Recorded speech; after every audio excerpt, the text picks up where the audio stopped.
The Big Green Egg presents this week's Recipe on the Grill. I'm Dr. Barbecue for the Big Green Egg. Today's recipe is a Florida-style lobster tail. Got these beautiful Florida lobster tails. Florida lobsters don't have claws. That's why you'll never see the whole lobster in the store. You see just the tail, but they're sweet and delicious, and I love them.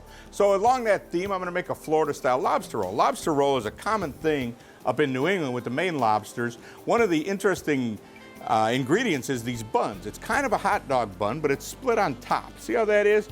I was lucky to find these in Florida. Look around, you might. If not, you can use a regular hot dog bun. And I'm gonna use some other good Florida ingredients, but first I gotta cook the lobster tails.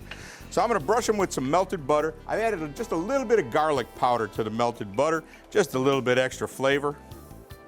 Had the fish man cut these and he sets them up on top of the tail for me like that and scored them so they'll cook nice and even. They just look great.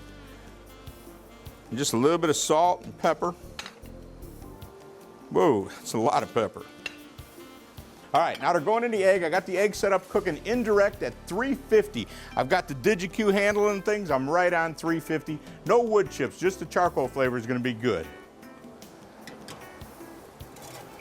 Those are gonna take about 25 minutes. It's been 25 minutes. My lobsters are done. They don't take very long. It's kind of like baking them in there at 350 indirect. They look great. But they're gonna need to cool down if they're gonna go into lobster rolls. So they're gonna have to sit for a little bit. In the meantime, I'm gonna make the dressing that's gonna go on these lobsters. Typical mayonnaise, very common what you'd find up in the Northeast where they eat a lot of lobster rolls. Little fine chopped up celery, that's pretty common too. A little bit of texture, nice freshness it adds to it.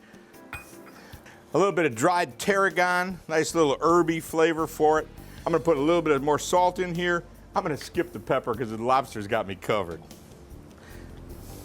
The dressing's done now. I'm gonna come back and show you how this all comes together. My lobster's cooled. I've got everything I need put together here to finish this up. I took these off the shell. I'm gonna cut them into chunks. They're gonna go in the salad, so you gotta cut it small enough so it'll work out. But you'd like to have some nice edible big chunks in there. See, now all that pepper I blew on the lobster will get kind of mixed in and I'll be okay. Now my lobster goes into my dressing. So now I fold my lobster in with the dressing.